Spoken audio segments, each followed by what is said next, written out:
a lot to talk about, and the whole idea of this program is to create awareness, to educate people, so that people can understand what is happening within the maritime and blue economy sector. So once more, welcome to the show. My name is Prince Chilaka, and my name is Dili Utomi. This is 90.3 FM, Voice of the People Radio. You're welcome to the Maritime and Border Show.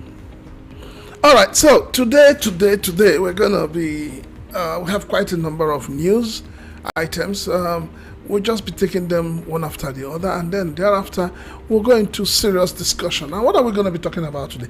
We want to talk about the fact that dreadlocks are gradually coming back at Apapa. For those of us who experienced it, and for those who didn't experience it, it was something else.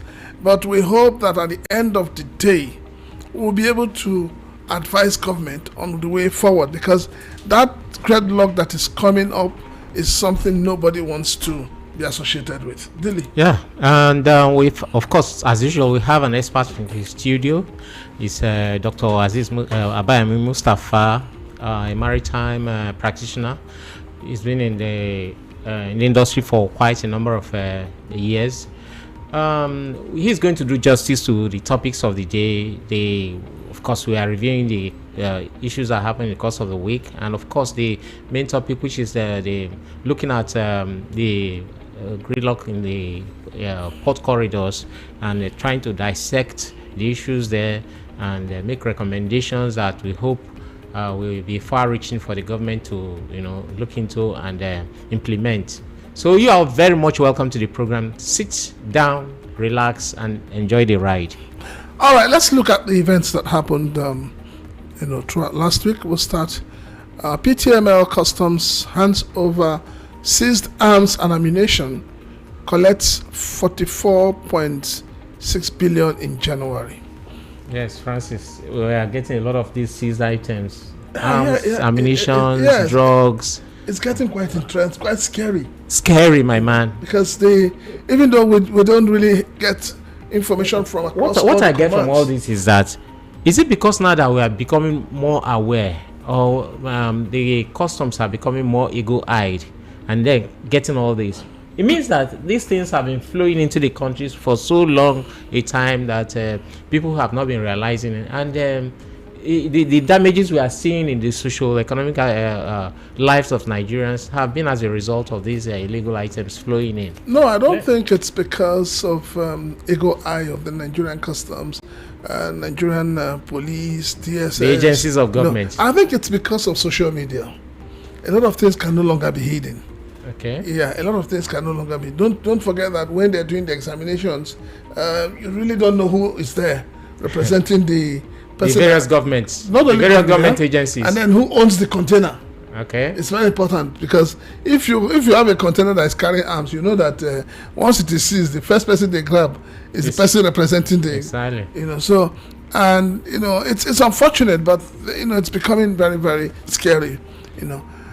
For the umpth time, the Ports Terminal Multi-Services Limited, PTML, command of the Nigerian Customs Service has made it clear that it remains a no-go area for unlawful trade under any guise. As a command, the PTML Customs has an unshaken commitment to implement the revised Kyoto Convention, which is the World Customs Organization (WCO) instrument for trade facilitation, while using available manpower and technology to exercise the required control for import and export trade. The Customs Area Controller Joe Anani, stated this at the command headquarters in Apapa Friday, while handing over seized arms and ammunition to the National Center for the Control of Small Arms and Light Weapons. The seizures consist of 5 pistols of different makes, 1 Crossman pump master rifle, 132 Remington live cartridges, 51 9mm Luger live ammunition, and 4 9mm magazines. Others were 40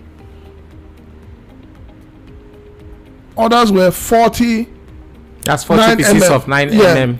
NMFC 3030 blank and hollow ammunition, and 118 of 9mm empty shells. These arms and ammunition were uncovered in 25 different occasions by officers during the examination of imported vehicles between 2022 to 2025. These seizures are a fallout of the collective due diligence of the command and other sister agencies in the port. The handing over, he explained, follows the approval of the Controller General of Customs. I mean, like we said, it's really getting scary. The amount of arms, the amount of illicit drugs, the amount of contraband items entering the country. It is really, really scary. Yeah, okay, some of these items were actually seized, like it says here, in 2022 between 2022 and 2025, which means that they've been trying to do some kind of due diligence before release, or trying to investigate further whether they'll be able to get the importers of these items, because from the available information, some of these guns and ammunitions, arms and ammunitions were hidden inside a single good declaration items. That's some of them were hidden inside cars and some household items that were brought into the country. And like you said, while introducing this program, some of these items, when it is time for examination of the imported items, the owners, the importers, go on a wall. The agents and probably people who are meant to clear it bear the brunt of any. I witnessed one recently when an agent innocently was trying to clear a cargo. He didn't know what was inside, only to find out that he was held because they already knew that what was inside that container was an illegal item, and so it's. I will also still pay some level of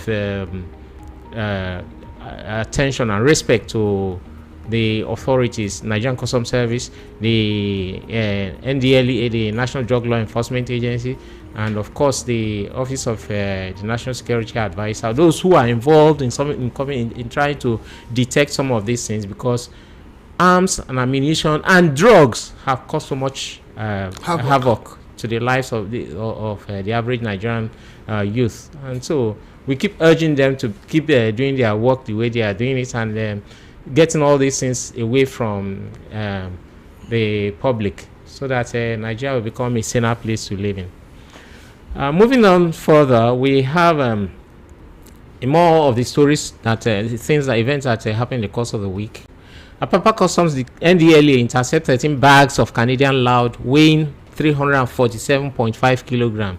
This in the same category as the arms, because they all do the same kind of damage.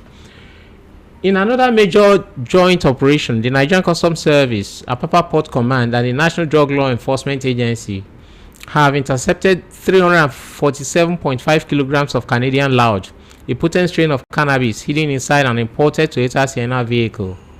This was contained in a press statement issued by the Customs Command's Public Relations Officer, Chief Superintendent of Customs, Issa Suleiman. According to him, the seizure occurred barely 24 hours after Controller Emmanuel Shoba, Customs Area Controller, Apapa Command, received a World Customs Organization Certificate of Merit. The illicit substance was concealed in 13 bags within one of the 4 vehicles contained in a single import consignment. A detailed weighing confirmed the breakdown as 10 bags at 25 kg each, 1 bag at 29 kg, and 2 at 34.5 kg and 34 kg respectively, totaling 347.5 kilograms. The seizure marked the 4th significant joint drug interception by the NCS and the NDLEA, at Apapa Port within 2 months, underscoring Comptroller Shoba's firm commitment that no shipment will pass through the port without thorough examination. This is another good job by the Apapa Command of the Nigerian Customs Service. That's the busiest port in the country, and it seems that people want to take advantage of the fact that it's a very busy port and then try to bring in a whole lot of illegal substances. It's a good one. Like I said before, it's also probably credit to them for being a little bit eagle-eyed, and the collaboration between the sister agencies is working very well. Dilly, what I don't understand is why are these importers persistent? It gives the impression that they keep trying because maybe once in a while some go through. And then, of course. So, because I don't understand why you'll be importing something that will be seized every now and then, and you keep importing it. What you should understand, my man, is this: these things are high yielding. The more illegal it becomes, the more profitable it is when you get away with it. And probably they've been getting away with it somehow. They've been getting away with some. You can imagine that this quantity of drugs that have been seized, 347.5 kilograms. The duty paid value is not the street value is not put here. I'm sure this is worth billions of naira. And I can also tell you that for these people to import this 13 big bags of big bags of this, for them to be able to do this, they've been doing it before and getting away with it, and they've made enough profit. Because you and I and probably Doc here can never invest such amount of our initial seed into going into something illegal. Like, there is no way. It means that these people have been getting away with some level of illegality somehow, whether through drugs or ammunition or anything. So that's my own thinking. Yeah. Okay, don't worry. Equatorial Guinea restates commitment to MOCA's maritime agenda. The government of Equatorial Guinea has restated its commitment to continually support the Maritime Organization of West and Central Africa, MOCA, in the organization's drive for the promotion of a sustainable blue economy across Africa. Evito Omar, the country's Minister of Transport, Telecommunications and Postal Services, who stated this on Wednesday, January 28, 2026, when he received Dr. Paul Adaliku, the Secretary General of MOCA in Malabo, reaffirmed their commitment to MOCA's objectives and programs. Dr. Omar, who commended Dr. Paul's visionary leadership of MOCA, expressed support for enhanced technical collaboration between MOCA and his ministry for the benefit of his country. The minister also spoke on maritime trade facilitation within West and Central Africa. Omar added that the country will sustain its collaboration with MOCA to advance maritime safety, security, and sustainable maritime transport across the West and Central African sub-region. Speaking earlier, Dr. Adaliku described the Republic of Equatorial Guinea as a strategic country naturally endowed to be a key player in the Africa maritime space. I think with the fact that Nigeria has joined Category C, it looks as if a lot of things are beginning to open up, and countries are beginning to look at Nigeria as a hub for maritime business. You see, actually, Dr. Paul Adaliku has been the Secretary General for MOCA, the Maritime Organization for West and Central Africa, for about 2-3 years now. He's been there for quite some time. And I think right now Nigeria is trying to regain her place in the Committee of Maritime Nations, and a whole lot of things are happening. And with, of course, our admission into the Category C of the International Maritime Organization, and of course, the big one, the Comptroller General of Customs being made the Chairman of Council of the World Customs Organization. People are paying attention to Nigeria once again, and they want to work with us. They want to do things with us. It's incumbent on us not to let the opportunity waste away, and for us to continue to do the right thing. I commend the work Dr. Paul Adaliku has been doing at MOCA, and I think he should keep a flag flying. Moving on, FAN sacks Nagaf, Analka, Aflon, NAFAC from Lagos Cargo Terminal. That's a serious one. The Federal Airports Authority of Nigeria, FAN, has issued an immediate quit notice to 4 major freight forwarding associations occupying spaces at the Hajj and Cargo Terminal of the Murtala Mohammed Airport, MMA, Ikeja, Lagos, escalating tensions over airport space management and rising operational costs. The affected associations are the National Association of Government-Approved Freight Forwarders, NAGAF, the Association of Nigerian Licensed Customs Agents, ANALCA, the African Association of Professional Freight Forwarders and Logistics of Nigeria, that's APFLON, and the National Association of Freight Forwarders and Consolidators, NAFAC. In a letter dated January 27, 2026, and signed by the Airport Manager and Regional General Manager, Southwest, Olatokunbo Arewa, FAN reminded the associations of an earlier directive issued on April 30, 2025, instructing them to vacate the premises. The authority noted that the directive had been ignored. The latest notice referenced FAN/MMA/RGM/HSTA/14/Volume 9 ordered the associations to vacate the terminal with immediate effect, warning that enforcement action will be taken without further notice if they fail to comply. You are required to vacate the said premises with immediate effect, failing which the authority shall proceed to enforce compliance without further notice. Ensure all persons and personal belongings are removed without delay, the letter stated. FAN's action signals its determination to reclaim control of facilities at the Hajj and Cargo. Although the authority has not disclosed its plans for the spaces, industry stakeholders believe the move is part of the ongoing efforts to restructure airport operations and enhance efficiency at Nigeria's busiest aviation hub.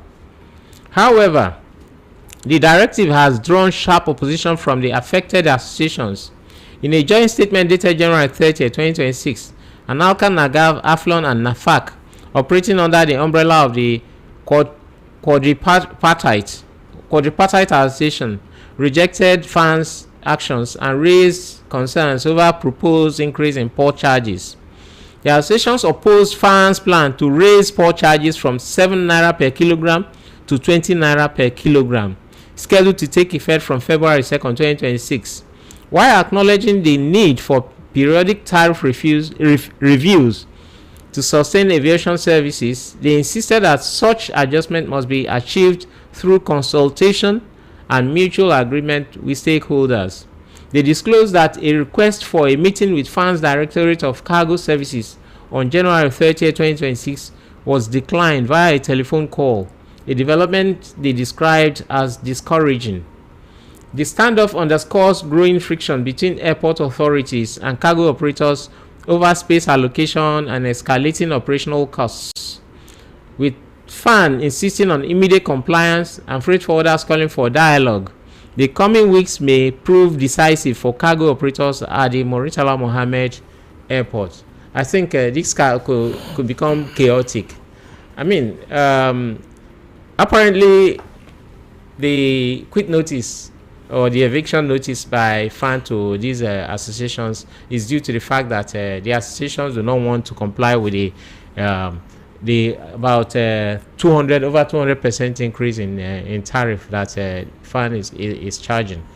And just like we talked about last week, over the past 2 weeks, about the Nigerian Shippers Council also approving the increase in tariffs to shipping companies.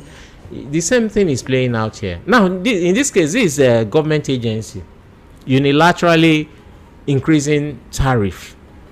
It's the same thing we are talking about. There are people who are going to be affected by this. These associations that are being evicted act as agents to these importers, people who are going to pay these costs that have increased from 7 naira per kilogram to 20 naira per kilogram. That's almost 200%, about 200% increase in charge. And you are telling them to get away from the premises. They won't do business again there just because they are protesting the increase. It doesn't work well that way. I don't think it's going to. We are going to have that kind of a peaceful environment where business thrive if this kind of thing continues to happen. So personally, I'll call the authorities at FAN to do the needful, call these people to have a dialogue with them, and then seek a peaceful way forward. I think we have a major problem in this country, and that problem is lack of dialogue between the government and the people. The government wakes up and they just throw something at the people. They don't have empathy. There's no sense of love. There's no sense of saying, let us come together and discuss. Because a lot of things government is doing is they just do it and they're like, do what you want to do. And that's why you have a lot of protests in terms of workers. Look at the FCTA. The workers have said, look, we're not interested in what the courts have said. We will stand our grounds. And, when you look at it, you ask yourself, are they right or are they wrong? We know that as at, I think, 30th of March 2025, Mr. President removed FCT from TSA, which means that, they're self-accounting and all of that. Yeah. So I don't understand why we're having these issues. We talked about Nigerian Shippers Council last week, with the shipping lines. Up till now, they're still going back and forth. Yeah. Now the Nigerian Ports Authority, the Federal Ports Authority of Nigeria, now you're chasing away these organizations. In other words, because they are protesting the increase in charges, and this increase in charges is going to affect the common man in the streets. Everybody, because if it is something that you have to pay 7 naira, now you're paying 20 naira. Who will bear the brunt? I don't understand. Why is government pushing the Nigerian people? Pushing them further? Down the poverty line. Why? Why is it that government keeps? It's all about tax. Look at the tax bill and punishing tax for that matter. Look at the rates at which these increases are effected. As it's crazy. It's coming, torrentially, and the magnitude is so high. The difference from 7 naira to 20 naira. That is why even landlords translate it into landlords are doing the same now. Because landlords will wake up and they'll tell you you're going to pay 3.5 million. When a house you'll be paying 1 million or so. So nobody cares. There's no regulation. There seems to be a breakdown of governance. Nothing is happening. The more annoying aspect of it is that this is a government agency too. We are not talking about a private. Nigerian Shippers Council is it not a government agency? No, they approved for the shipping company. It's a government agency. So we should hold them responsible. Yes, it's a government agency. Just look at the gridlock we want to talk about with our guest today. It's the whole thing falls down on the Nigerian Ports Authority. Yes. So why is it that government agencies are just doing whatever they want to do and the federal government is keeping quiet? I said this thing before and I'm going to say it again. So long as you have turned all government agencies into revenue generating, you're going to have problem. Yeah. Because you're going to push the people further down poverty line.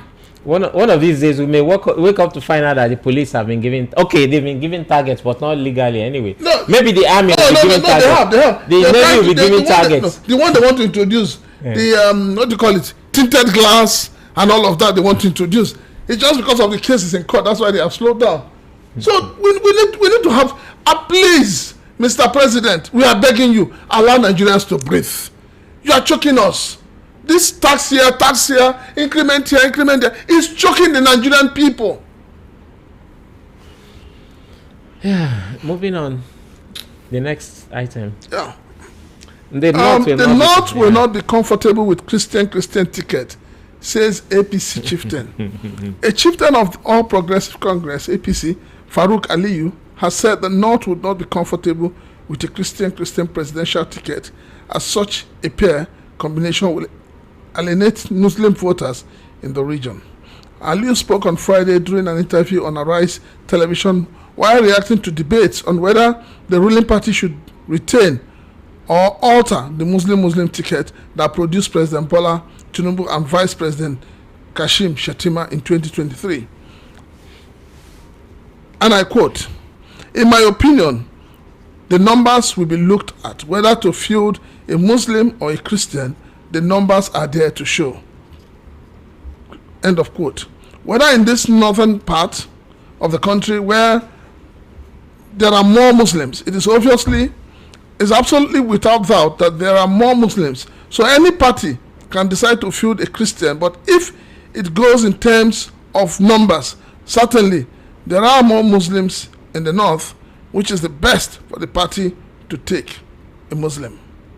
Aliyu cautioned that replacing a Muslim candidate with a Christian in the north could create electoral difficulties for the ruling party. And I quote, "Certainly, if you drop a Muslim for a Christian in the north, you'll have a problem." End of quote.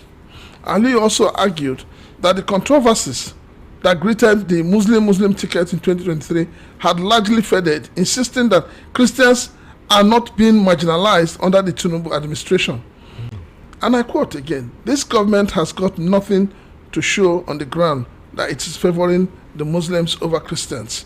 So I think the Muslim ticket can still fly with the APC." End of quote.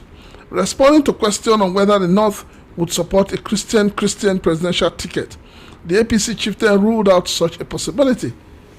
He said, and I quote, "Based on the North, I know the North will not be comfortable with a Christian ticket, because if you do that, you are completely alienating the Muslims in the North." End of quote. Dilly.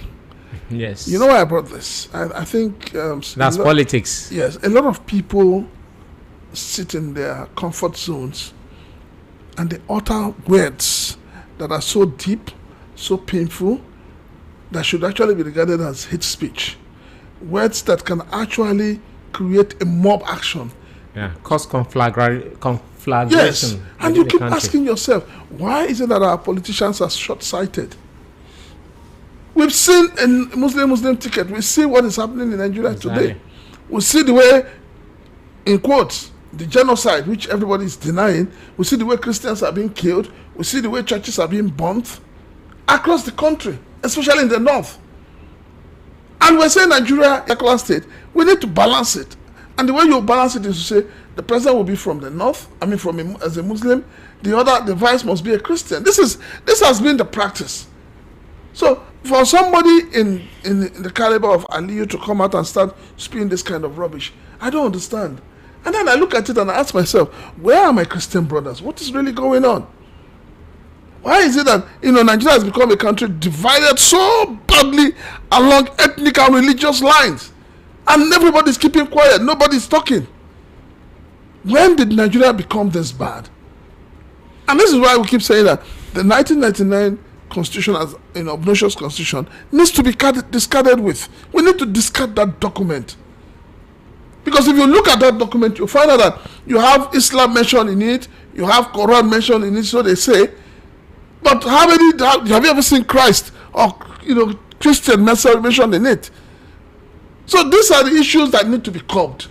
And so I think sometimes when people open their mouth in public to talk, they must be very careful. They must apply emotional intelligence in speaking to the people. Well, I think the operative word there is operative words like you use there is emotional intelligence.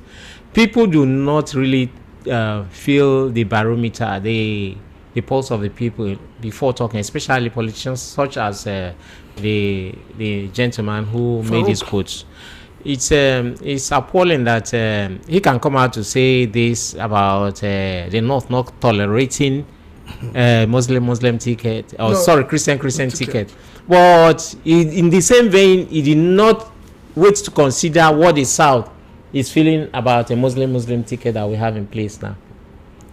Some people politicians especially, like I said a few weeks ago, somebody said something that Nigerian politicians should have special places in hell meant for them alone to be in, because they do things, they think thoughts, speak words, and take actions that only favor them.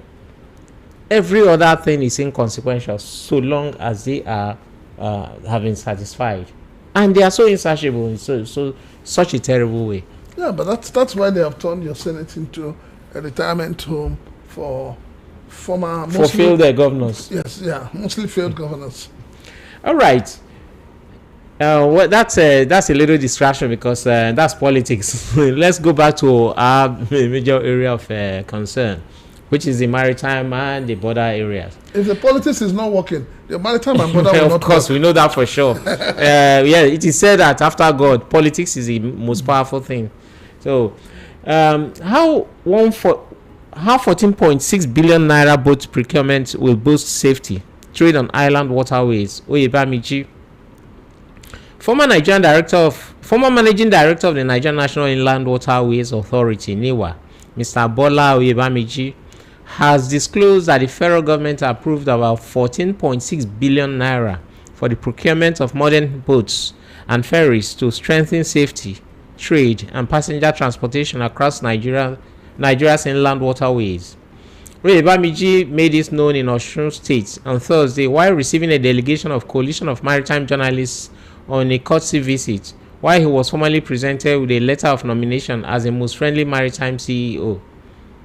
He explained that inland waterway transportation in many hinterland states have been constrained for years by obsolete wooden boats and unsafe operational practices, which often resulted in avoidable mishaps. I presented the paper to the federal government through the Honorable Minister, and about 14.6 billion naira was approved for the procurement of standard boats and ferries capable of carrying agricultural products and passengers safety on our inland waterways, Oyebamiji said. According to him, the vessels are targeted at riverine states such as Niger, Benue, Kogi, Kwara, and Kebbi, where waterways remain critical transport links for local communities and commercial activities. He noted that the initiative would reduce reliance on unsafe craft and improve food supply chains by ensuring faster and cheaper movement of farm produce from rural communities to urban markets.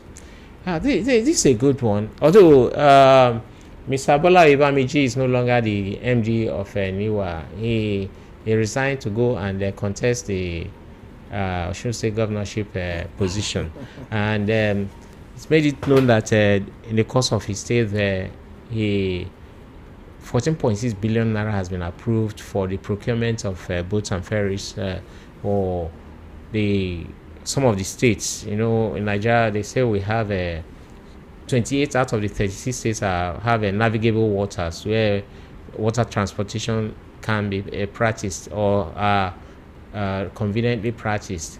And of course, we've been having a whole lot of issues of boat mishaps, boats capsizing in our waterways, especially the inland waterways. And in the process of that, a lot of lives are being lost because people. Yeah, the minister kept shouting and crying that it is time for state governments to invest in buying modern boats and all of that. So it's a good one. But then I'm looking at the figure. How many boats will that buy? Will it be able to go around the country? When you compare it to what is spent buying cars for your senators and honorable members. No, of course, that those are inflated figures for those cars and everything. Well, I don't want to know that they're inflated, but I'm just saying that, this amount. They should also spend more money. Yes. Because these are the things that concern the public, the ordinary people within those areas. Yeah. All right. Senate Committee on Maritime Transport supports Shippers Council freight fee proposal. The Senate Committee on Maritime Transport paid an oversight visit to the Nigerian Shippers Council headquarters in Lagos on Thursday, led by Chairman Senator Wasiu Eshulokun Sani. The visit was part of the committee's mandate to supervise and support the maritime sector's regulatory agencies. During the visit, the committee inspected ongoing and completed projects at Shippers Towers, including the newly renovated boardroom, which was officially commissioned by Senator Eshulokun. The Executive Secretary and CEO of the Council, Dr. Akuta Pius Ukeyima, expressed satisfaction with the cooperative relationship between the Council and the National Assembly. Dr. Akuta highlighted that the Council has played a pivotal role in regulating tariffs, coordinating pricing mechanism, and improving transparency in the maritime sector. He underscored the Council's efforts in reducing logistics costs and enhancing trade facilitation. Good. I mean, I like the way we give speeches in Nigeria. Beautiful speeches. Beautiful speeches. I mean, the speeches can even awaken the dead. But I'm surprised that Nigerian Shippers Council did not even tell the committee the war going on between the shipping lines and the stakeholders, or even the rationale for approving the increases in charges by the same Nigerian Shippers Council. So they didn't, and they didn't even tell them that we are waiting for the bill that gives us power to act. What is happening to it? The questions you should ask, the pertinent questions you should ask that would help your work move smoothly, they won't say it. They won't talk about it. What's our business with commissioning of a meeting room? I mean, how does that add value to the lives of ordinary Nigerians? What is wrong with all these NDAs? What is wrong with government parastatals? We keep doing the wrong thing and we expect a different answer. It doesn't work that way. Well, now that you've spoken about it, last year we heard about Nigerian Shippers Council spending millions, maybe billions also, giving to Nigerian Bar Association to maybe for training and some other kind of thing. And you want to ask, what is the nexus between what the Nigerian Shippers Council does and the Nigerian Bar Association? Okay, we know. Okay, there may be some lawyers working with the Nigerian Shippers Council, and the executive secretary is a lawyer by profession. But what is it their duty to start renovating maybe courthouses or doing something for the NBA while their primary responsibilities of taking care of the maritime sector is being neglected? It's sad. It's a funny kind of a situation we find ourselves in. Now, Semi-Area Command hits top gear, nets 2 billion naira in first 3 weeks of 2026. The Semi-Command of the Nigerian Customs Service Lagos has continued to churn out impressive performance in its core mandate. The command has recorded an unprecedented revenue collection of 2 billion naira in the first 3 weeks of 2026. The achievement is in consonance with its high momentum of revenue generation in 2025, as it recorded a sum of 15.6 billion naira in 2025. During the period under review, the command recorded 3.6 billion naira of total revenue collected in 2025 for December of that same year. The controller of the Border Command, Controller Wale Adenuga, reveals this piece of information in his office while hosting the executive members of the caretaker committee of the Maritime Association of Nigeria, MARAN, led by Mr. Tunde Ayodele, who paid him a courtesy visit on January 21st, 2026. Controller Adenuga, while welcoming his guests, declared that his men and officers were fired up to surpass the revenue figures recorded last year. In his address, the chairman caretaker committee of MARAN, Mr. Tunde Ayodele, congratulated the controller on the assumption of duties as the head of the semi-command. A feat, he said, was a testament to the rising profile of the controller as a committed customs officer and a reflection of the confidence in the managerial acumen of Controller Adenuga to head one of the busiest border commands of the country. Ayodele assured Controller Adenuga of the support and collaboration of MARAN to ensure that he succeeded in his assignment. The MARAN caretaker committee chairman said the association has observed with keen interest the vibrancy and transformation in the border operations at Seme, which Controller Adenuga has brought to the border command with the short time he assumed duties. He credited the source of the command mainly to the continuous support of the Controller General of Customs, Dr. Adewale Adeniyi, and his management team. He said that the command will continue to sustain the momentum that propelled the officers into 2026. The area controller also disclosed that while the command has maintained a steady course on revenue generation, it has also paid equal attention in sustaining its anti-smuggling activities with more vigor in the new year. Obviously, this shows that the new customs area controller Wale Adenuga is doing his duty diligently, steadfastly, and with a lot of vigor.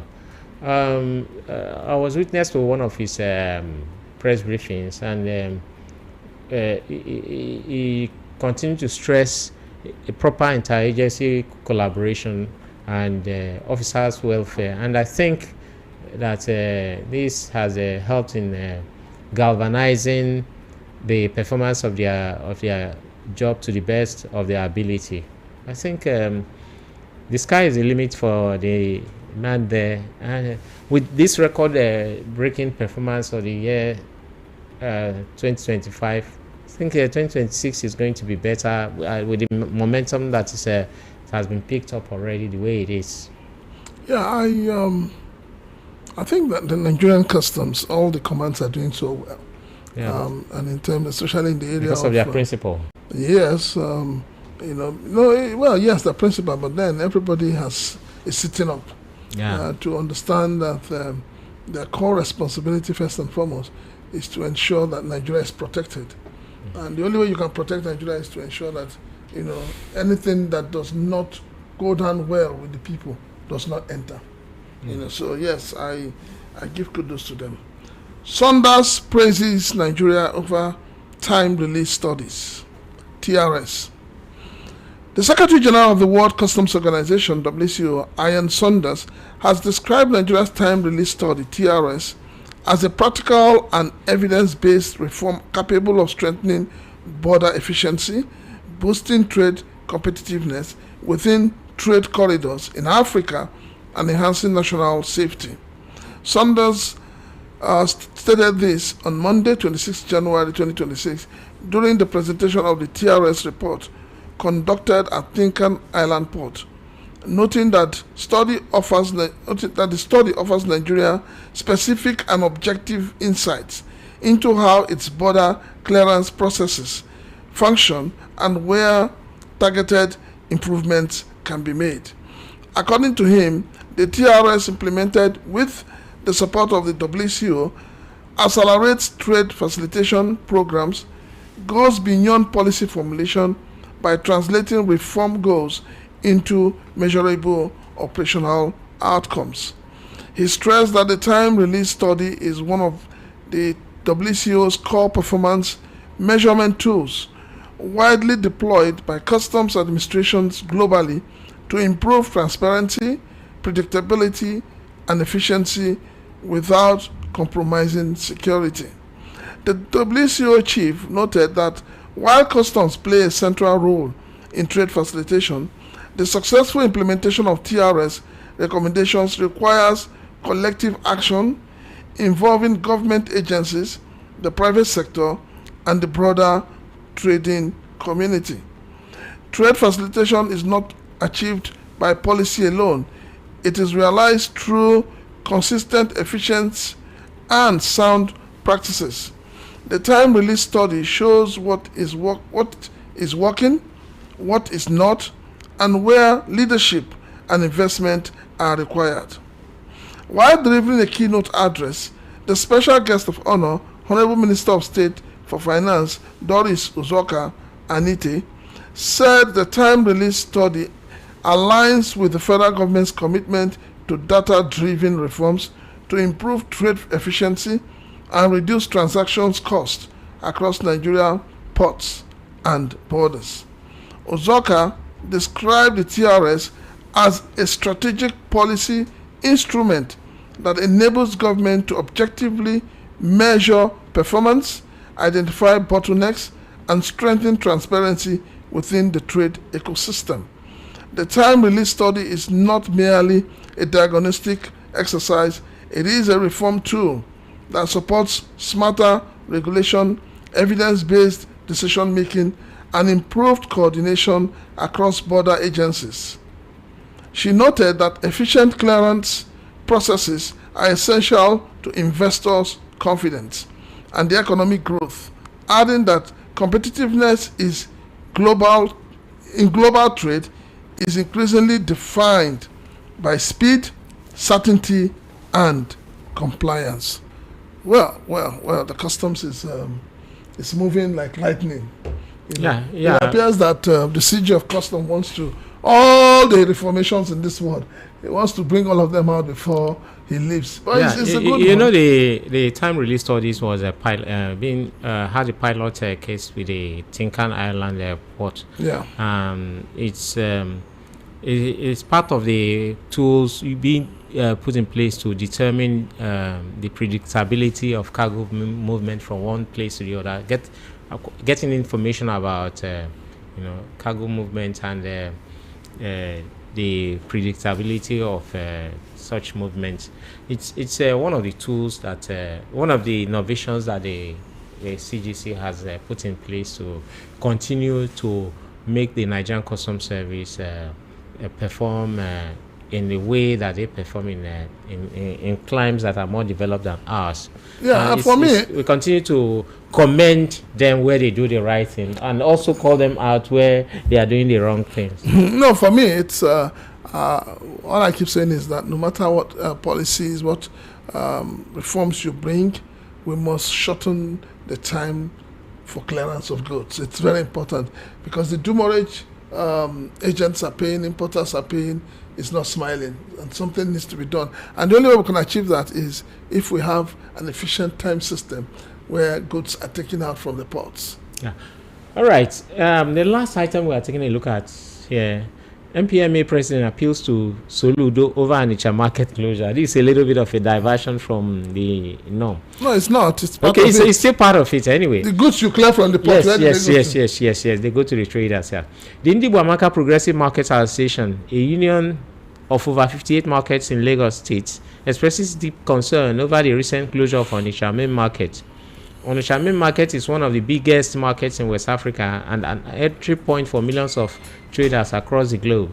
The press statement that was released from the office of the president, Comrade Chinedu Katu, points out the effects of the total shutdown of the market, noting that the traders at the market have been suffering huge losses occasioned by the closure.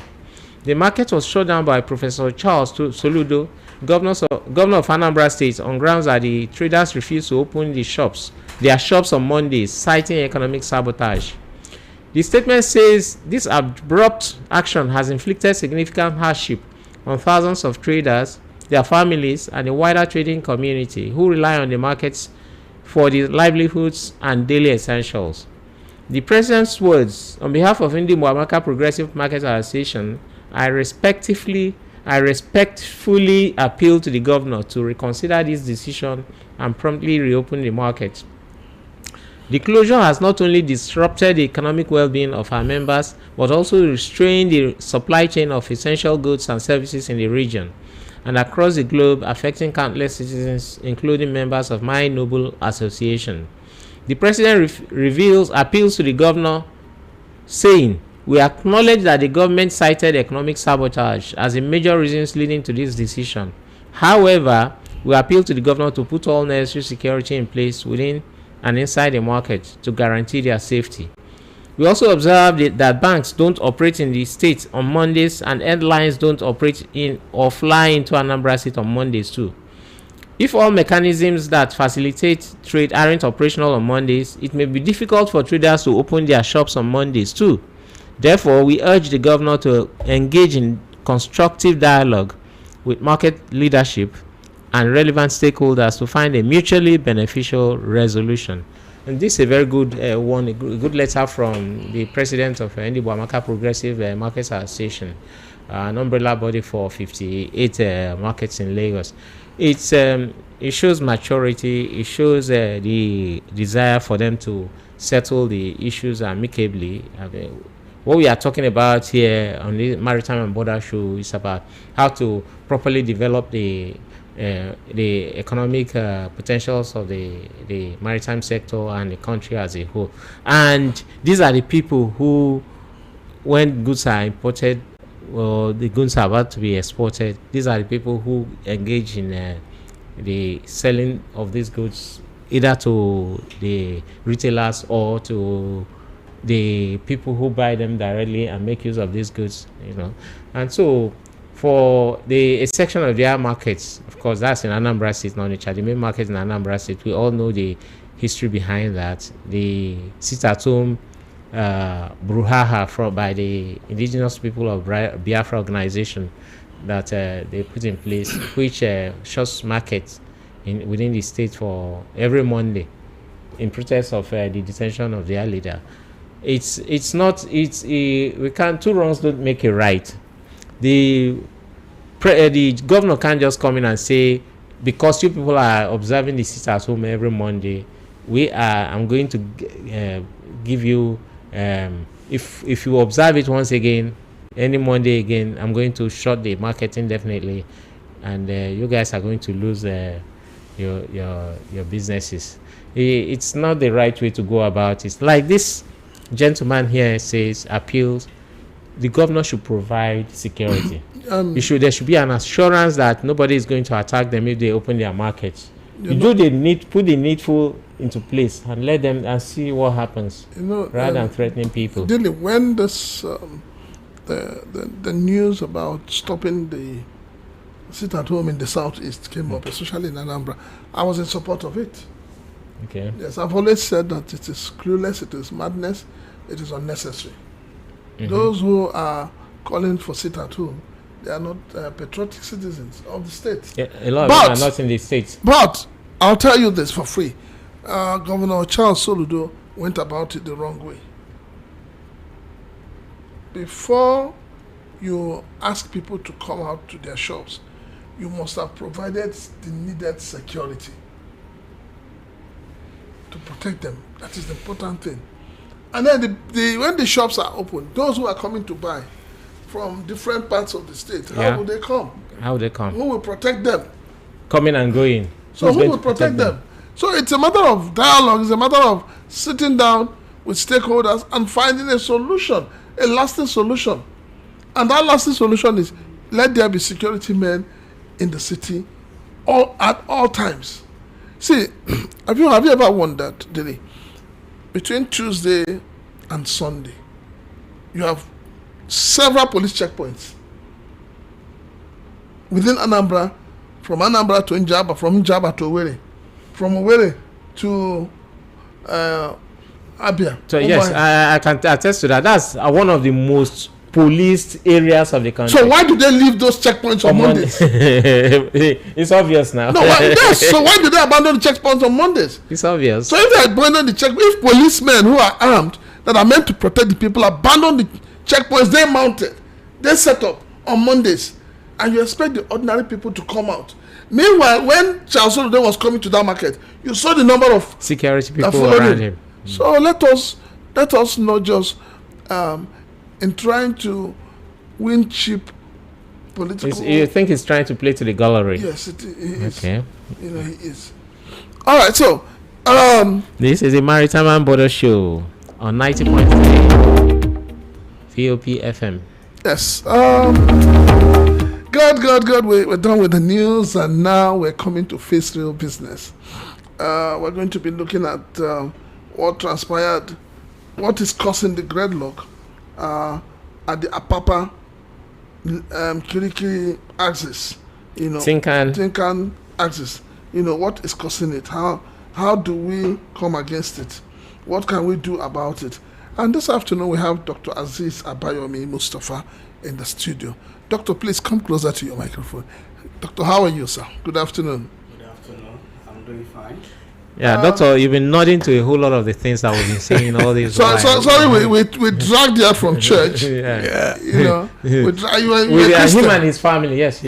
So we dragged you out from church because you see, what we want to talk about this afternoon is something that those who have experienced that gridlock 2-3 years back will not want to experience it again. 2-3 years is nearer. You are talking about 10-15 years. Yes. No. The last time we saw it, all things are passed away. Some people may not have grown 10 years ago. So yes, at least 3 years ago, they would have noticed. Everything is new. All things have passed away. So, sir, what is the problem? Where do we start from? What is the cause of this new phase of gridlock that is building up? Well, we cannot talk about the present without talking about the past. You understand? So we have to look at the past, the present, then the future. So far so good. You mentioned about 3 years ago. I say about 15 years ago. Then the 15 years ago issue has been cleared. So the road is now smooth, motorable. Now, we have relieved that this thing has been, just like you said, all things are passed away. But unfortunately, they are coming up again. So the reason why they are coming up again is what we are here to discuss about.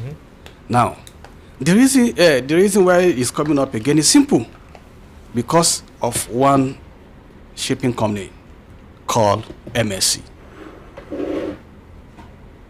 Are you with me? Yeah, What's MSC, please, for the benefit of the audience? Mediterranean Shipping Company. Okay. So MSC, they are the one causing this problem, and I don't blame them.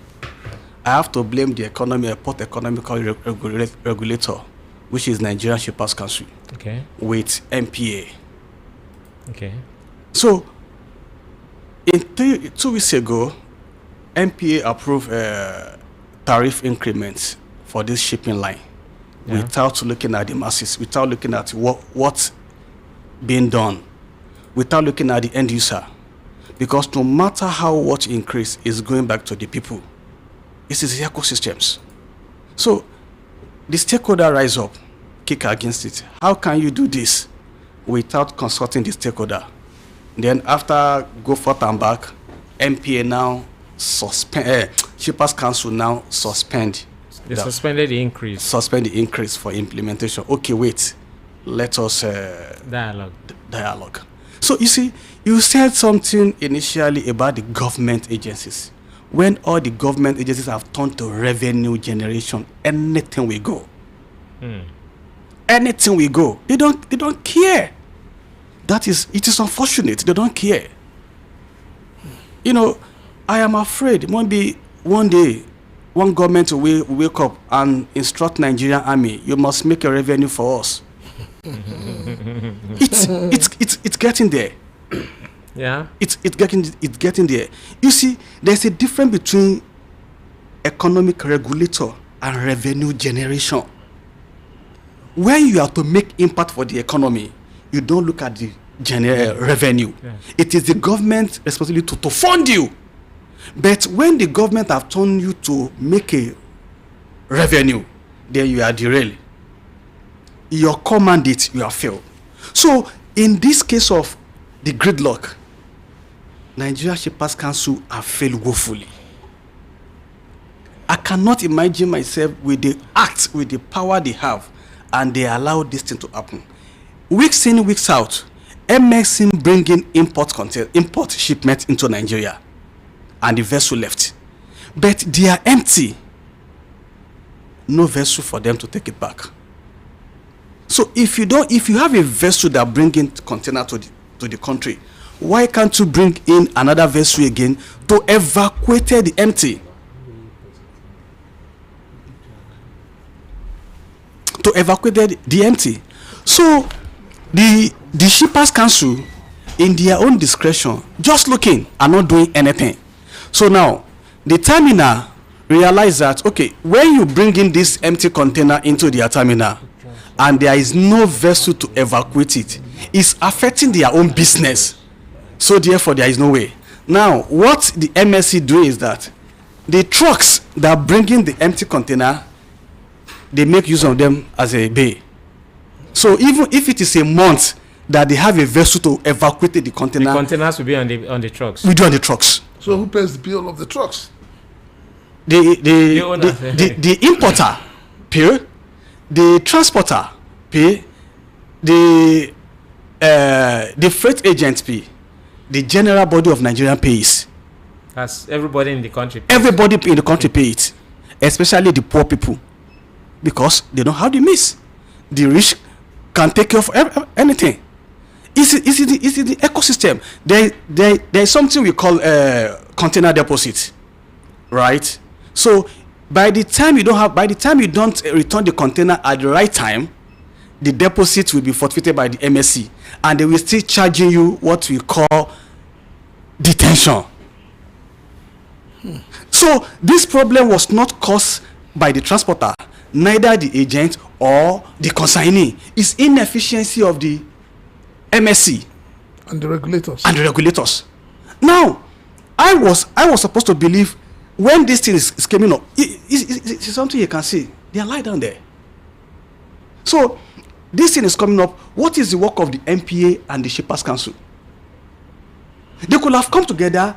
Look, this thing that we are doing is wrong. But unfortunately for us, a company is bigger than a nation. Which is not supposed to be so. Which is supposed to be so. The terminal operator, they are doing their business. You, as a transporter that bring the container from anywhere you are coming to Nigeria, you are doing your business. The MPA are there to maintain the sanity of the port, to make sure everything go accordingly. Why the Shippers Council are there to regulate the economic of the port, but they are only there to increase payments. Nothing. So you made a point here, sir.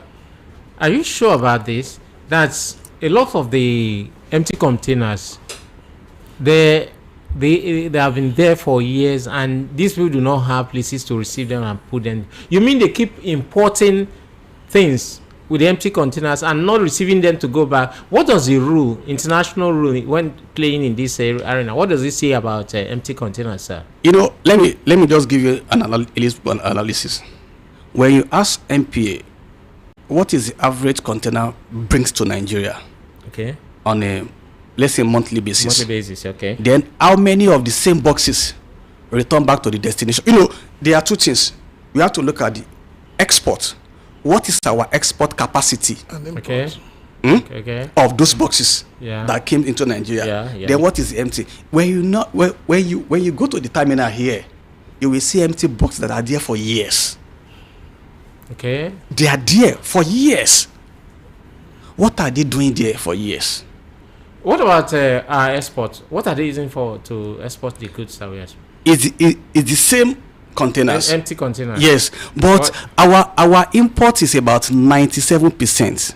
Export is just 3%. Just 3%. Oh, that is what I'm asking. I say, let MPA give you the data, or Shippers Council, how many containers comes in with the boxes, then how many left with exports. So you will now know the empties. So the shipping company, in their own wisdom, to make money is when the containers comes here with goods and left as well with goods. Okay. It gives them money. More revenue. Or if they take away the empty without the goods inside, they do not make money. They do not make money. Obviously, that's true. So they prefer to leave them here. So why did you dump? So make Nigeria a dumping ground for empty containers. That is what is really happening. And whose duty is it to clean within the environment? Because it's not useful to us. Is it? It's not useful to us. In their mindset, or the Shippers Council, don't worry, let this container be down here. By the time we get export, we will now make use of them. But however, a lifespan of a container, international standard, is between years. Okay. That is, it depends on the usage. Okay. That's what I mean. Mild usage is about 10 years? Yes, 15 to 10 years is the lifespan of a container. Okay. Then it now depends on the usage for the lifespan. So if it has been used regularly, there are some containers cannot enter America. There are some containers cannot enter Europe. But everything here it comes. Even you will look at them sometimes. How can with this container come to Nigeria? Because the economic regulator is becoming a toothless bulldog. And why would they become a tool? Why would a regulator, so to say, that is armed and set up by government become a toothless bulldog? Well, they are established by acts, just like I said earlier on. But ability to carry out the operation is the key. You mentioned something in the earlier of your introduction about the news that we have fantastic news, we have a fantastic layout. Nigeria constitution is good, everything is good, but implementation is the key. Who is to implement this? Nobody. Maybe those who expect to implement it do not even understand what they are meant to implement. No, they do it, but there's a power that behind it that if you do this, you'll be removed from the office, and they want to serve their slave masters. Being appointment is based on appointment to a position, all this It's by recommendation. It's by recommendation. You have somebody who recommends. Yes. You must do his bidding. You must do his bidding. So they are not, instead of them doing the bidding of Nigerian first, the people first, the economy first, not individual first. But in Nigerian context, it is individual first before you think about the nations. So many people are there at the port there. Their livelihood is based on that trucks. Yeah. But MSC and Shippers Council and MPA hold Nigeria into hostages, while the MSC smiled to bank. Okay, let me ask this question. Last week we had a guest here who incidentally was saying the same thing you were saying. And then he now comes back. Let me ask this question. You are indirectly telling us this afternoon that the Shippers Council seem to be in the pocket of shipping lines. Yes, it's very obvious. You know why I say it is very obvious? When the shipping line wrote to them, due to one thing or the other, they wanted to increase immediately without hesitating. They gave them permission. They give them permission to do so. Now, when we, the freight forwarder, now raise, no, this cannot work, because we are the one that affected most, and the people on the street. They now see the point where we are coming from. They now say, okay, it has, in quote, it was suspended though. It will still going back for the implementation. Yeah. And at the end of the day, it will still going back. Now, after that, a week after, MSC refused to accept a container. And the terminal said, if you don't have a vessel to accept container, don't bring your container into our terminal. Okay, now you're talking about terminals. I had thought that the federal government had one of the major reasons why they set up bonded terminals across the country, across the state, is also to allow these shipping lines to be able to warehouse their containers with these terminals. Why are they not taking advantage of it? No. The reason why the bonded terminal was given license was created is to decongest the port. I agree with you. As a then, you understand, when you look at our imports, because the port was being managed by government, and anything government manage is absolutely other way around. Government don't manage anything, only the politics. So the livelihood of an individual in Nigeria is depend on you. If you rely on government, you die. So now, after that is the reason why bonded terminal was created. Even if there was a time some of this shipping line have an agreement with some bonded terminal who has absolutely no more operation for a loading for container return. So by the time for holding bay, so you put your container there, but at the same time, when the container has been there for years, you have to move them. Some of them are not closer to river, whereby they will use barge. Some of them have to use trucks plying. So they will now look at it. If they are using one truck, maybe 200,000 or 300,000 naira, moving empty container, and they have over 200. That's huge amount of That's money. a huge amount of money. So therefore, since maybe the place where they put the container, they are charging them 200 naira a day, multiplied by 200. This is still safer. Let's keep it there until further notice. So with all you've said, I think last year we had that what do you call this? Is it TTP or what do they call them? TTP. Yeah. That's transit power. Yes, we heard that their contract with the government was expiring. It was expiring last year, isn't it? Yes, Yes. it was. Has it been renewed? Definitely, it has been renewed, or maybe it's still on that negotiation. The role of TTP in this regard is to, if you don't have anything or container to carry in the port, don't just bring your trucks to the port. Yeah. Just like what used to have in the days, they used port as their parking lot. Yeah. So, but in the introduction of which is The called collapse system. A2, so I've reduced that. But TPP has nothing to do with the terminal operator. They are different entity. TTP don't handle container. They only handle call up Are you sure you have something to carry at the terminal? Yes. Give us a proof. Have a ticket. Move in and check out. That's all. Now, we see that this thing it keeps growing, because I was opportunity to go and take a look at the growing traffic gridlock. It is growing by the day. It's growing by the minute.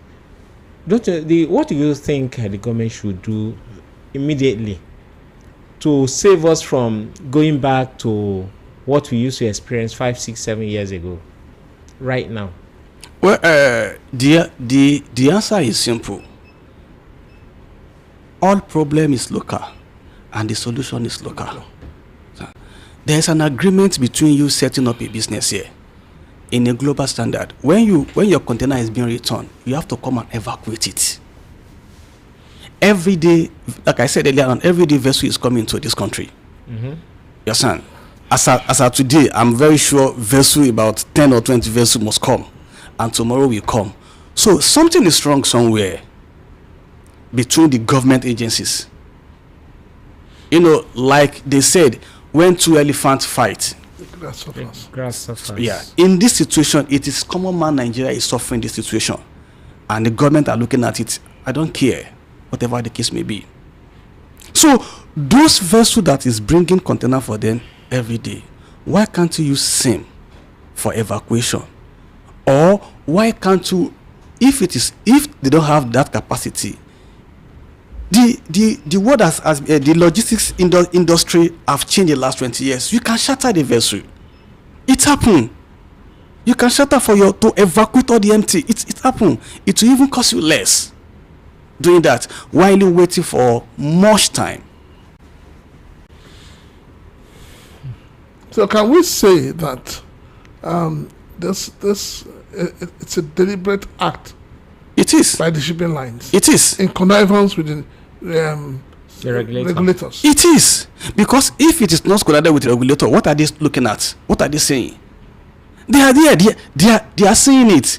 You see, one of the major, I don't like to mention a name for former, but I would like to mention the name, please.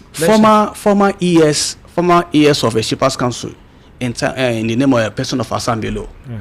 Kudos to this man. He tried a lot.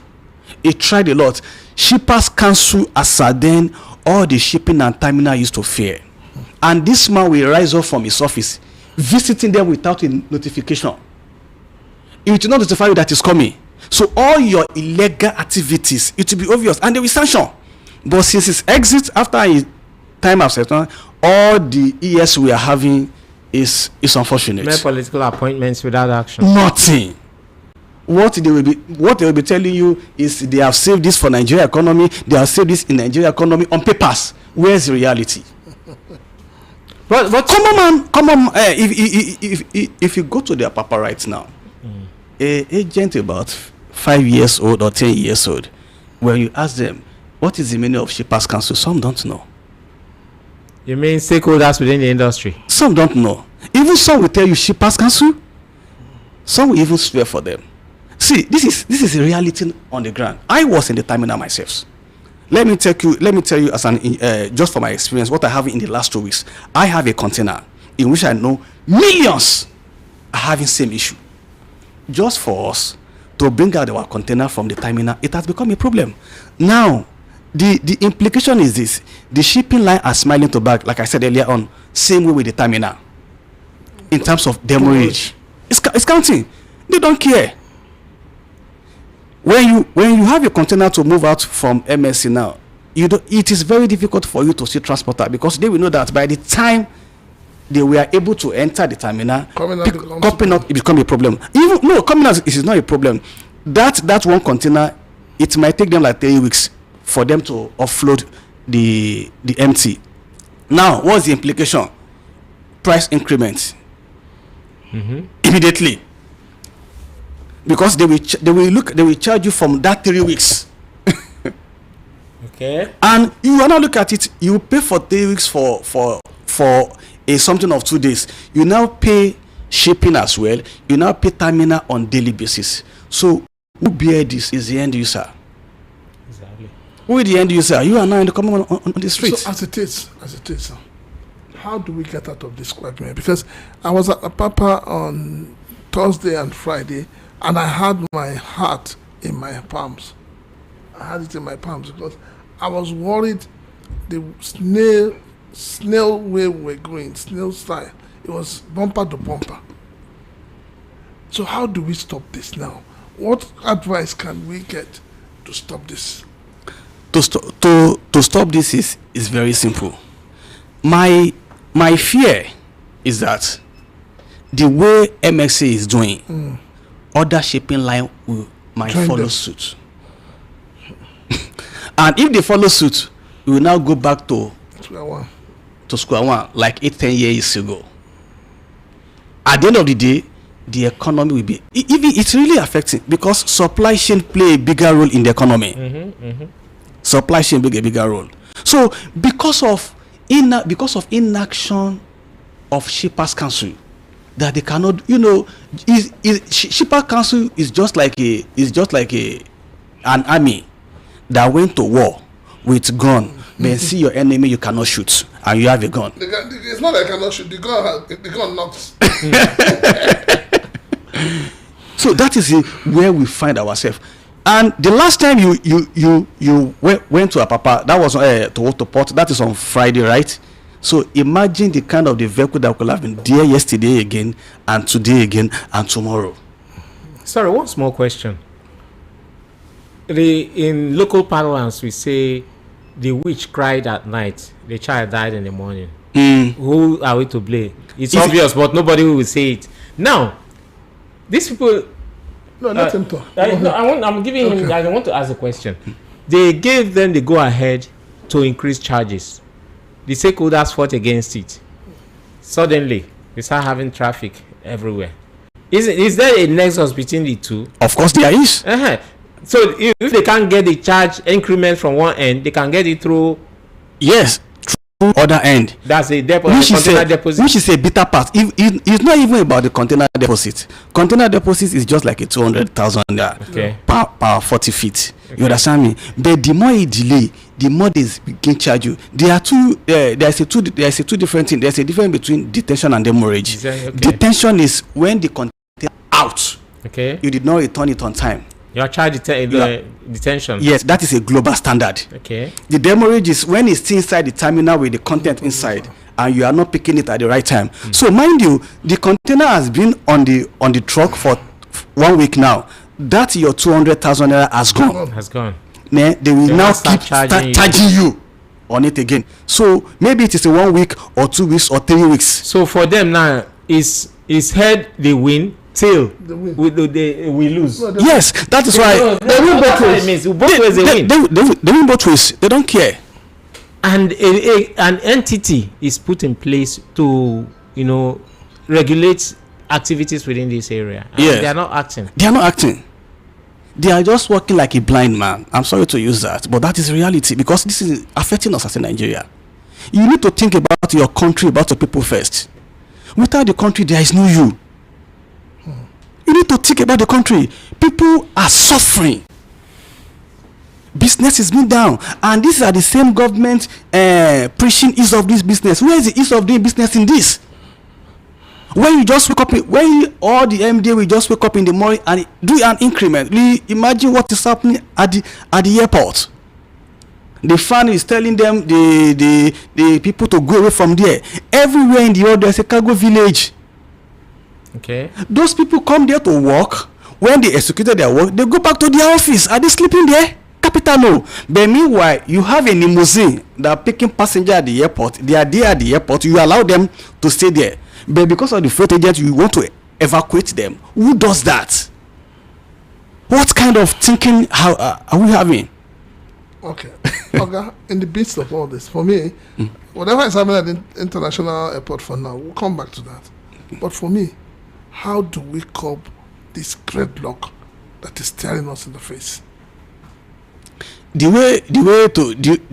only way to go about it right now is for the Shippers Council and MPA to act swiftly, and inform and tell the terminal operator and the shipping line that with immediate effect, let all these containers be dropped right now. They don't care what is it. They have to create a place for them in the terminal, in which I believe there's a place for them in the terminal to be dropped. Because there's an agreement for you to be using my terminal for dropping a container. There's an agreement. It has to be a win-win situation. Yeah. So whatever happen between the terminal and the shipping company issue, Nigeria cannot be bear it. Let them with immediate effect, so that we will not have issue what we are having in the last couple of years to remain the same. Do not hurt the economy. The economy has been hurt already. People have been hurt. Cost of living is high. With this, you are still adding more. Wow, it's the Maritime and Border Show, and honestly, we've been trying to find a solution to the gridlock that is about to envelope Apapa once more. We hope it doesn't happen. We've had Dr. Mustafa, I'm right? Yes. With us in the studio. I also have my presenter here, Dele Otome. You know, a lot of people love the way they pronounce that name. So we're going to tell you the phone lines open, 0700 903 903 903. We also have 0817 175 6338. 0803 692 9933. The phone lines will be left open now, and you know, we'll continue to talk to you. We'd like to hear you talk to us as well. Hello, good afternoon. Welcome to the program. My senior brother Chilaka. I remain loyal, sir. Yes, Dele and our brother Mustafa, Dr. Mustafa. That you pull from church. Yes, we have to pull him from church. Now, yes.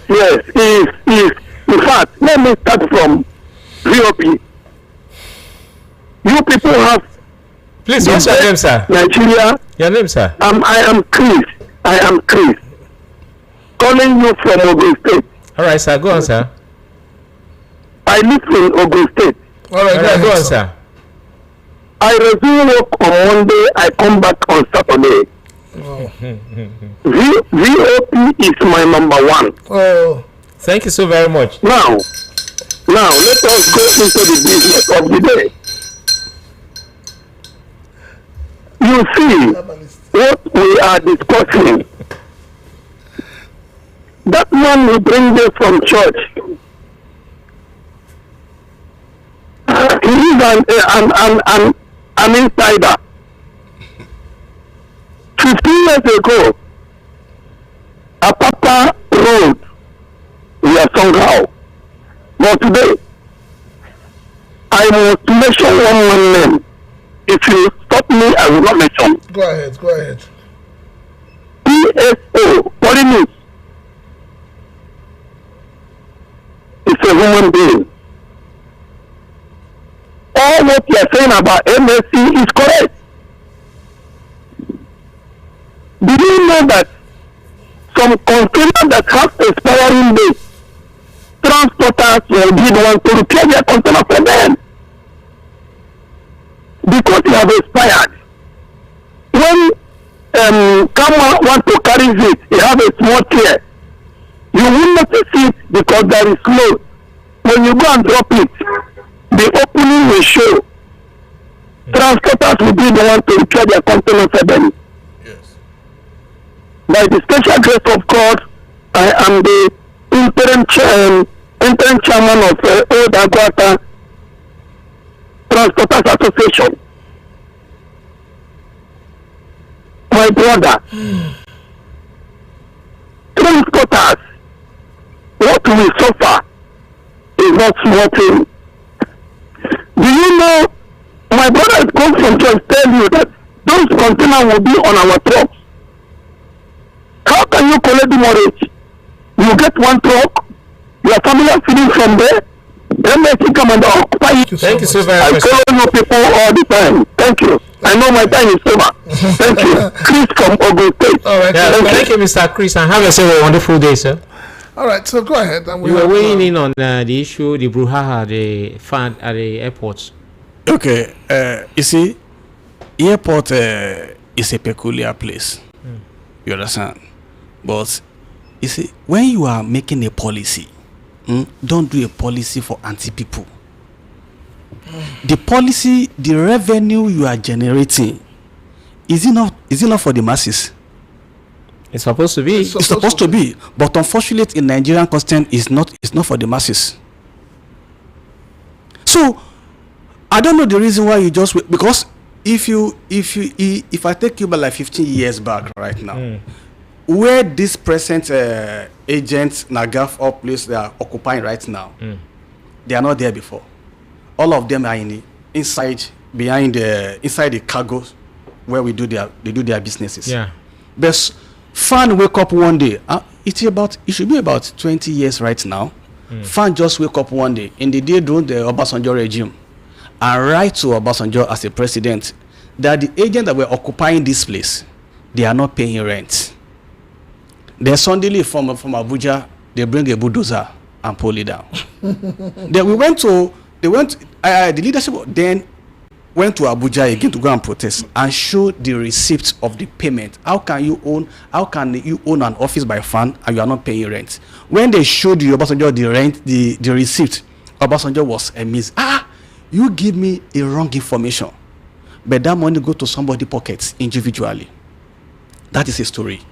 Then from there, we now have sitting under the canopy. You could remember. Yeah. So, and you can't come to the airport and seeing that it is only in Nigeria. At the end of the day, okay, let's come to this side. That They place gave them a place and they build them up. And they build them up. We have been managing it. Now you just wake up today and said that place has to be demolished. Simply. We still have Dr. Mustafa in the building, so we're going for a short break now.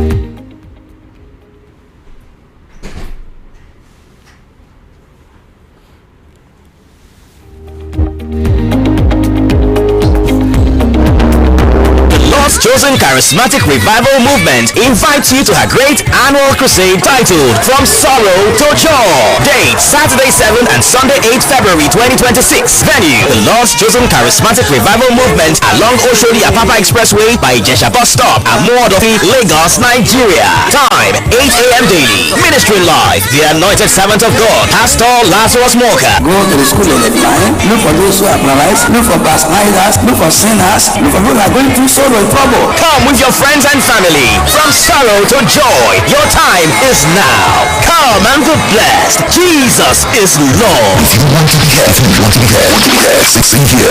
Voice of the People, 90.3 FM, 90.3 FM.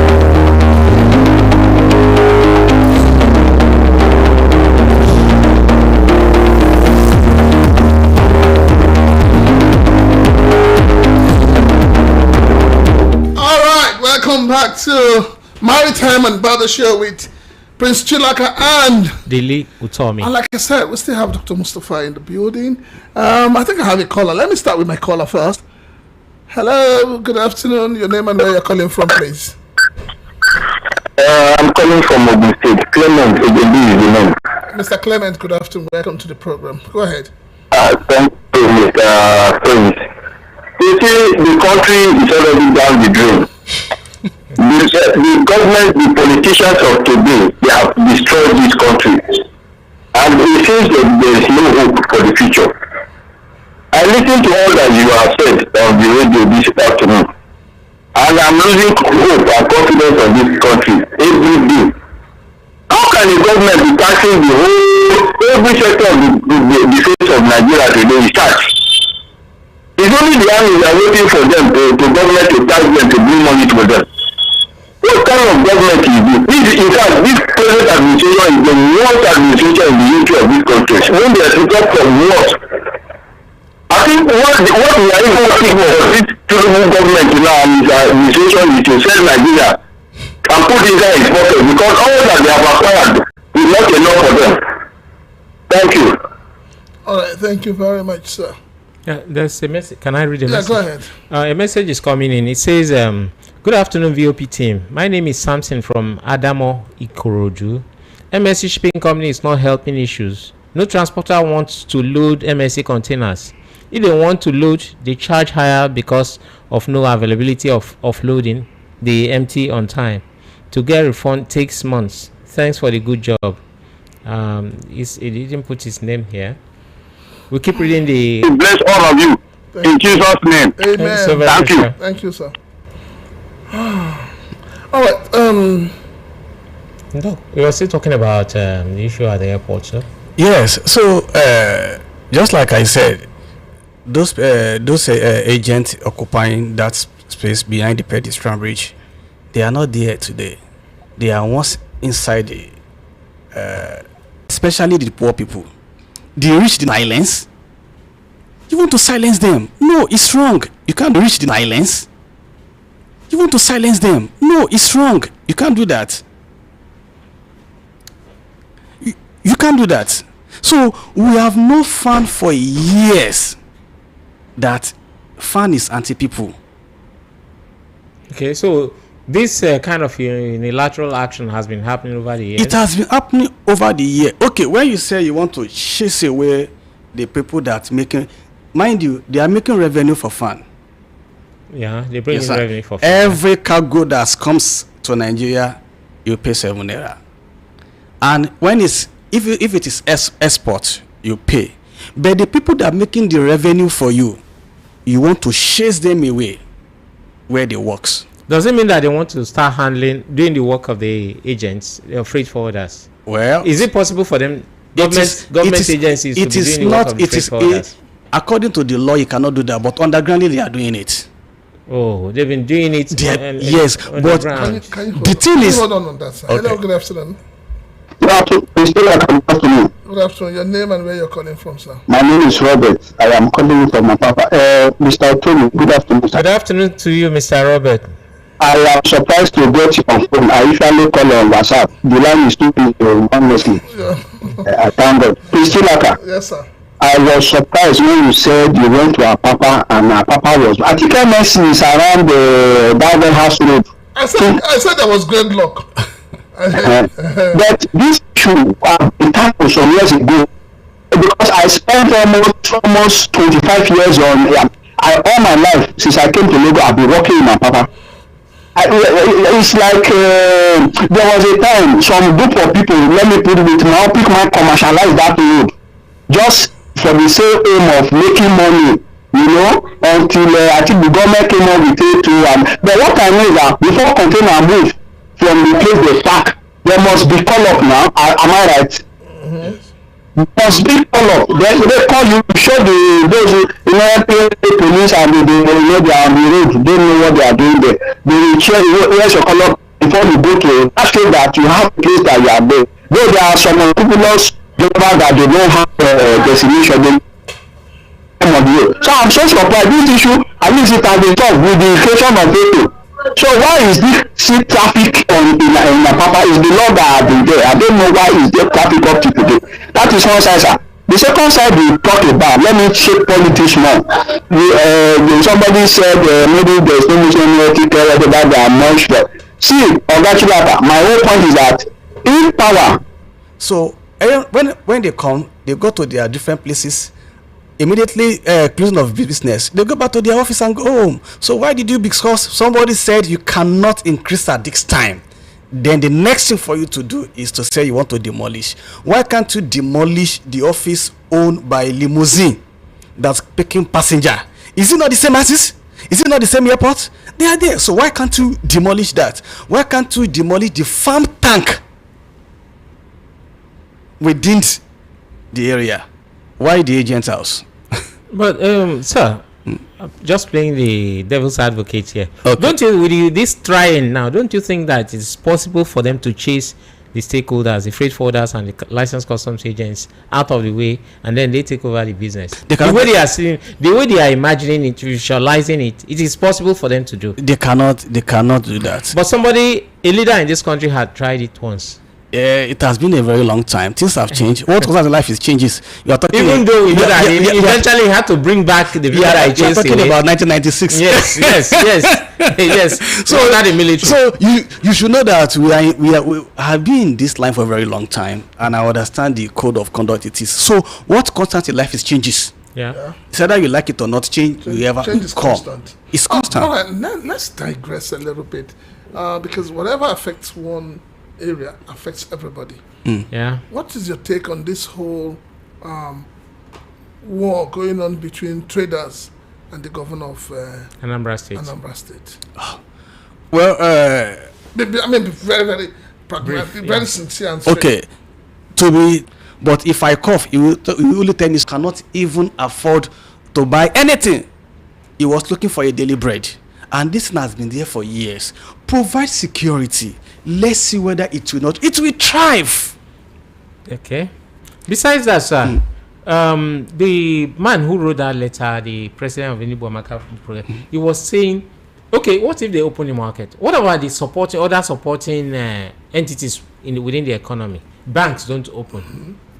Airlines don't come. Airlines don't come. Yeah, did you see? Police people, security people are not on the way. Simply because it cannot control the airline, And they neither cannot it cannot control control the the banks. bank, and it cannot control the police. So with this now, I have power over them. Yes, these are the Show them. So he's showing them that it's a big man mentality. He's just showing. I'm in He's a charge. bully. He's a bully. He's just showing the weakness Exactly. in Exactly. governance. in the governors. Thank you. Now, please, there's a message. Can I read it? Go ahead. Yeah. The message says, good afternoon, Prince Chilaka and others in the studio. Prince Chi, I don't know why you people have been surprised concerning Tinubu's government and his reforms. Tinubu clearly told me and you that he will continue where Buhari stops. That he's going to widen the tax net and reduce the purchasing power of the people, and he's doing what he promised Nigerians. Please, we should expect more hardship from Tinubu's government. Prince Shilaka, it is the masses that is paying for all these things, not the importers. Any day we are ready, then we will know what to do. Oh God, arise and trouble those that are troubling Nigerians. Mayor from Ekoto-Egbe. All right, sir. I keep saying this. Sorry, I keep saying this, that Nigerians are too religious. Issues we should handle. We are. We just bring it to prayer, and we forget that sometimes we need to do practical things. Hello, good afternoon. Good afternoon, sir. What is Reverend Prince Shilaka? Afternoon, sir. Yeah, I just want to respond to the second last speaker. Your name, sir? My name is Wasim Rhino. Okay, welcome, Wasim. Yeah. I mean, the man that spoke before the last speaker was saying if the north, anybody come out from the north, that he prefer Tinubu to continue. I believe that such person that is saying that did not know what he said. Okay, let it. I'm from the south. I'm a Yoruba person from Lagos here. Let's just do the calculation. If you said it is the north or the south, according to how some people calculate it, Yoruba people, Yoruba persons, from the south, spent 8 years from 1999 to 2007. Another Yoruba person from the south, which is Jonathan, spent 5 years, making how many years? That is 13 years. Plus Tinubu 4 years, that is 17 years. That is for 17 years. The Northerners spent just 8 years for Buhari and 3 years for Yaradua. That is 11 years. How do we fool ourselves? Is that because of that you want to bring your this thing that is the north? It's not the turn of the north. Is not the. Is it what we should be saying, or for us to get good governance? Somebody that can do the job better. If you are hammering on that, I won't have any problem. But for you to be calculating, if you are either Muslim, if somebody can come from Ghana or anywhere to come and rule us right, it's okay by me. Thank you. Why do you use everything politics? And some people will be hiding somewhere that they want better Nigeria. They are this, they are that. Anybody can do it best. Let's remain inside you better believe it's better to continue. Thank you, sir. Thank you, Mr. Wasiu. All right. Have a nice day. Hello, good afternoon. Welcome to the program. Your name Please.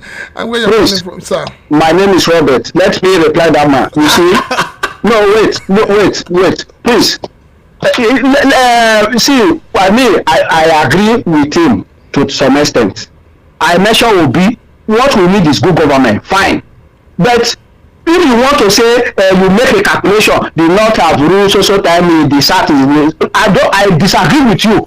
all the years that military have been ruling this country from is Abacha a Yoruba man? Is he from Delta? Is Babangida a Yoruba man? Is he from Delta? Is he from Igbo? Is Abu Salam a Yoruba man? Is he from we are talking of see we in the South should not sell ourselves now. If the North, if it is the, we they agree that the South rule for, the North rule for 4 years, and the North want to, the South want to get power by force. We do not agree. We do not agree. Christian ticket. We should balance this thing now. What is that man talking about? Thank you, Mr. We need good governance. We need good governance. We need good governance.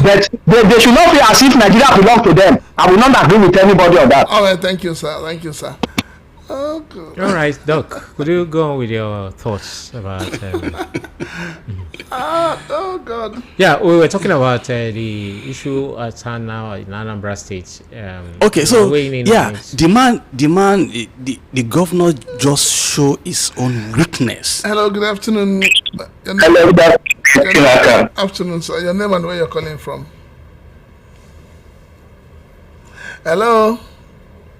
Oh, we lost him.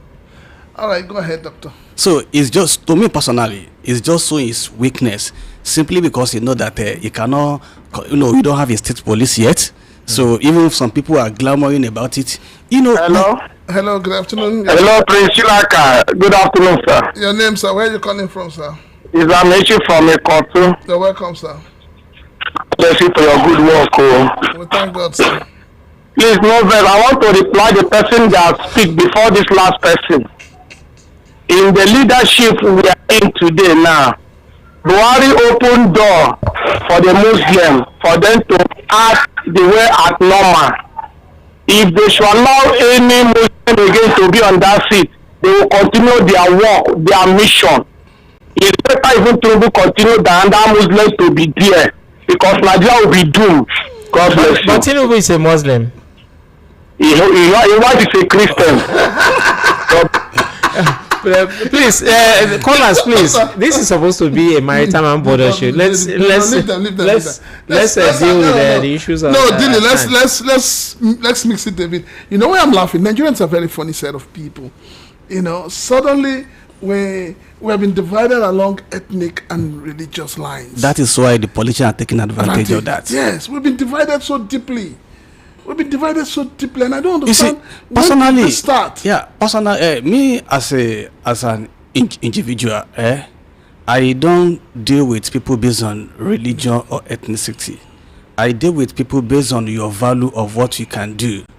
You understand? But unfortunately, here in our country, we do things based on tribalism, religious, even when we know that this person does not have the capacity, but because it's my brother, let him be there at all cost. I don't know how we get it here. And that's take me back to 1993 election. You understand me? That time we don't have this kind of mindset. And I could remember then when we say, if you are for Abiola, kill here. If you are for Tofa, kill here. Option A4. But I'm not talking about 100 years ago. Yeah. It's not up to 50 years ago. No, it's not. That's just about 32 years 32 years ago. Yeah.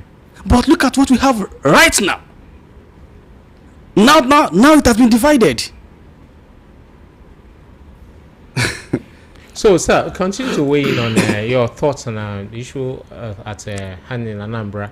So the closure of the market. Yeah, I'm just. So of course, incidentally, tomorrow is Monday again, and the governor has threatened that. Did he provide security for them? Hello. Sorry, sir. Hello, good afternoon. Please get away from your phone. Please leave your phone. You get away from your radio, sir. Hello. Yeah, hello, my brother. Afternoon, sir. Yeah, I think we have entered into another. Your name and where you're calling from. I'm giving you prologue. I am Chris from Ogun State. Okay. I called before, but we have interpolitics. Okay. I want to contribute. Go ahead. Yeah, thank you, my brother, for permitting me. Now, I am an Igbo man from Anambra. Anybody that can fix this country, that is where I stand. anybody at all. See, Muslims don't have different market, different school. Yoruba don't have different body, different school. Igbo don't have different floor. So please, I am for anybody that can fix this country. I'll work for him. Thank you very much. Thank you, my brother. That's a very nice one. No, but that's what we've been saying. That's supposed to be.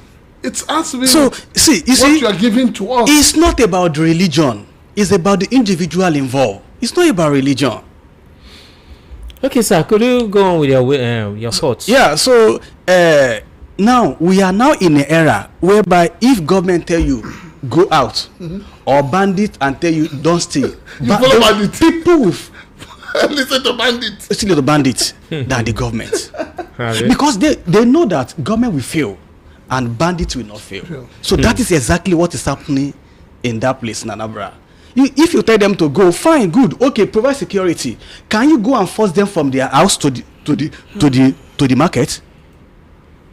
Can he force the other components of the society that should work with those markets to work? He cannot. Like the banks and the security and the let them start with you say police abandon their checking points. Hello, Dr. Holden. Hello, good afternoon. Your name and where you're calling from, sir? My name is Mazi Isaiah, calling from Agro. All right, go ahead, sir. My first time of listening to your radio station. Your program, I'm always with know all our fans, but for your own program, is my first time. Thank God for that. You're welcome, sir. You see, it's like they try very well, they try like this kind of okay. Make everything okay for the country. Thank So you. nothing will not come understand. You see, if something will happen, there's no fire without smoke. Yes, sir. All this, all people cannot be sent. All Yoruba cannot be sent. All Hausa cannot be sent. Within the verse for some Igbo, for within them they see, when they complain about Muslims. In this Nigerian woman, hello? Well, we took, go ahead. Hello? Go ahead. We can hear you. In this Nigeria, women use day to day. You say you get law, but that law doesn't concern them. They have their own law. Which means those go there, which I never seen the other tribe. Yoruba, Igbo, I never seen with them. It's very wrong. And when they don't enter, they go to that meeting, whatever they debate with these their top people, and they will carry out. They will not mind other people. That's why. During the time of military, and another thing, let me say the truth now. Another thing is those Fulani, Mali, Chad, we enter, come they claim Hausa. Now just point the original Hausa. During the time of family, some original outside the rule. This continue to be like that too. After they good mind, you. This is don't come mix up. And my people guys enter because of election. See what thing come to happen. So anybody made the no blood to say make it no go to message. Not because of the way they attribute, the way they PM, the way their own law, they different from other people. It's very wrong. Right. It's very wrong. May they correct themselves for that one. May God bless you, the family, and all the fans, all of you that in that street and every other person. Thank you. Thank you, sir. Thank you. Have a wonderful week. God bless you. God bless you. Yeah. So, give us your concluding. Yeah, so what I'm just my own little advice. I'm not a security expert, but we can see what is happening in the reality of our country today. So I was expecting the governor to talk with the police, the army, the NSA, and the main people that I need to discuss is the stakeholder in the Anambra State.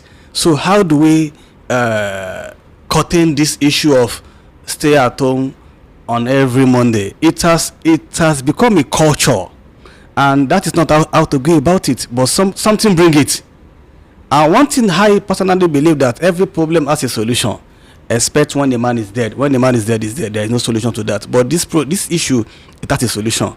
So let them go back and do the dialogue and bring Anambra back to where it is on Monday. Not that you tell them not to come. Let him talk to banks or even the police that leave their checkpoint when they know that even those people have more sophisticated weapon than them. So when the hunter become an hunted, what do? You run for your life. All right. This is my last caller. You're the last caller for today. Your name and where you're calling from, sir? Oh, it's gone. So, Dr. Mustafa, Yes, sir. in 30 seconds, how do we solve the problem of Apapa gridlock? Yeah, the Apapa gridlock is not something that has it's not a problem. Those containers that are there on the road, there's a space for them in the terminal. Even if it is 500, terminal have the capacity to receive it. So let the Shippers Council and MPA give a order and move them with immediate effect. All right, thank you. Whatever the case may have, let them solve it internally. Hello, good evening. You have just 30 seconds. You're my last caller for today. Go ahead. Yes, my name is Dr. Colin from Eba. Okay, go ahead, sir. My take on this is that whether north or south, we want good governance. These present governors cannot repair this country. We need somebody else, whether it's from the north or from the south. We need somebody that will amend this country. We are in a very big mess in this country. So that's my only contribution, whether it's from north or from the south. Thank you very much. All right, thank you. Wow, Dilly. Yeah. This is the Maritime and Border Show, a show that brings you everything that happens within the maritime and the maritime sector of the Nigerian economy, including the border.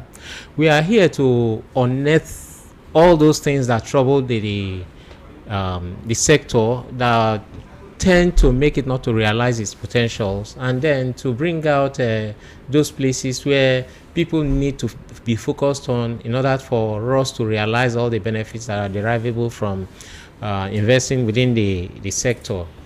So listen to us every Sunday on the Maritime and Border Show on 90.3 FM Voice of the People Radio. My name is Dili Utomi. All right. Today has been very, very wonderful. Today has been very, very entertaining, educative, and I believe we've all learned one or two things. Our appeal is that the Nigerian Shippers Council, the Nigerian Ports Authority, they should liaise with the shipping lines to ensure that they move their trucks into the terminals where they're supposed to utilize, to avoid a situation where the gridlock will mount back in Apapa. Don't forget, like Dilly will always say, this program is open for sponsorship. You can reach us on our lines. Yeah. My line, Dilly told me 0802-7590195. Call me, send me a message, indicate your intention to sponsor this program, please. And mine is 081-2111-8789. You can also reach me on Facebook, Prince Francis Chidi Chilaka. Let us continue our conversations there. It's been a pleasure having every one of you listen to this program. It's on VOP 90.3 FM. It's been the Maritime and Border Show. Have a wonderful Sunday. Thank you.